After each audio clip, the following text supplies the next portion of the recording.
Everybody, welcome to or back to the channel. So today we're talking about one that I know will not be a title for everyone. I know this one might be a little bit controversial, but I also know that it has helped a lot of people and given a lot of comfort to a lot of people. So we're going to talk about it, and that is Signs by Laura Lynne Jackson. Familiar with her work, she has also written The Light Between Us and Guided. So she has several different books that are on this theme. So the main theme of this book, it goes through the process of, she sees herself as a psychic medium and able to talk to people who have crossed over to the other side. So that is her mission in this life, is to help reconnect people who are still here on earth with their loved ones who have messages for them from the other side. She's trying to help people who are grieving.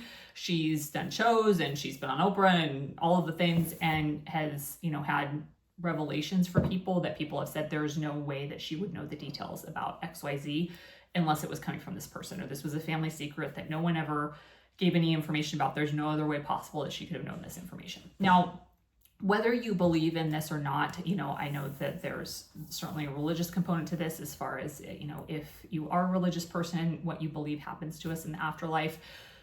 I said, whether you believe in this or not, is it harming anybody, if they feel like they do have a connection with someone who has crossed over on the other side? She talks about the signs, and has all of these different stories from different people who have lost loved ones, who have lost children, and all of a sudden they see a feather everywhere that they go, or they see a giraffe everywhere that they go. Or like Susan Lucci talks about this in her book, that when her husband passed away, 10 was his number, and all of a sudden she finds dimes everywhere that she goes, right?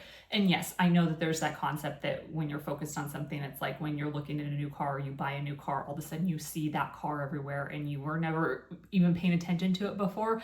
But what does it hurt, right? Because the most pain that we all experience in this life is losing people we love. And we know the longer that we live, the more people we are going to lose. It's unavoidable. And when we go, they're going to be in pain as well. And so if there is something that people can see, if that feather brings them comfort, I don't think it's hurting anybody, right? Or I said, there's a story of parents who lost a child, and they all of a sudden see giraffes, and that was, their son's favorite animal, that kind of thing. And so I think it's an interesting take on just trying to maintain connections with people, and again, kind of keeping their memory alive and the love alive that you had for that person. And what happens to that energy, again, aside from anything that you believe spiritually, but there are unexplained phenomenons and miracles and things that can't be explained any other way. So take that for what it's worth. This, I think, is a warm hug for anybody who is going through grief, or does have someone that they miss desperately and are hoping for a connection. And, maybe even just thinking about them again, they dream about them, or, I still am wishing so much to have a dream about, my dog Sabrina that I lost, just to be able to see her that way. You get emotional talking about it, but it's like, even if it is in the dream world, it's like you just so desperately want to see that person again, that soul again. So if there's another way that you can connect with them to make that an easier transition, then, why not? I think that there are some really beautiful quotes that are in here, a couple that I wrote down that I'm going to read. This one I've heard before from Mary Elizabeth Frye, this poem. It says, do not stand at my grave and weep. I am not there. I do not sleep.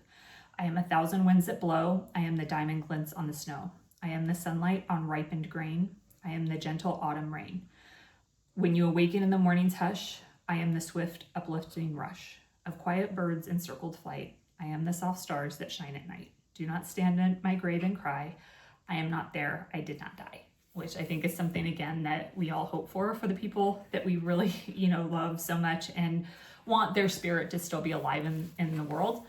And there's also a Fred Rogers quote. God, I love Mr. Rogers, right? He just continues with the wisdom here that I really liked in here. It says, who in your life has been such a great servant to you? Who has helped you love the good that grows within you? Let's just take 10 seconds to think of some of those people who have loved us and wanted what was best for us in life. Those who have encouraged us to become who we are. No matter where they are, either here or in heaven, imagine how pleased these people must be to know that you thought of them right now.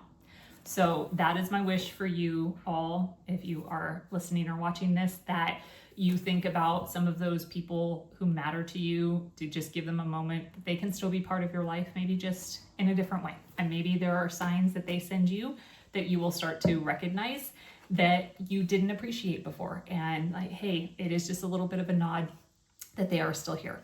The other couple themes that I thought about are, just, again, signs from the universe. If there's something that's continually knocking at your door, the repetition is a chapter in here of like, hey, I just can't get rid of this thought in my head.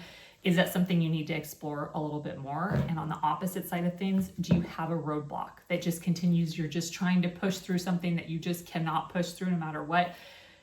Is someone or something trying to tell you something with that? So things to think about, signs for those of you who are interested. And I would love to hear what your thoughts are, if there are those roadblocks or if there is some little niggle that's in there that you need to listen to.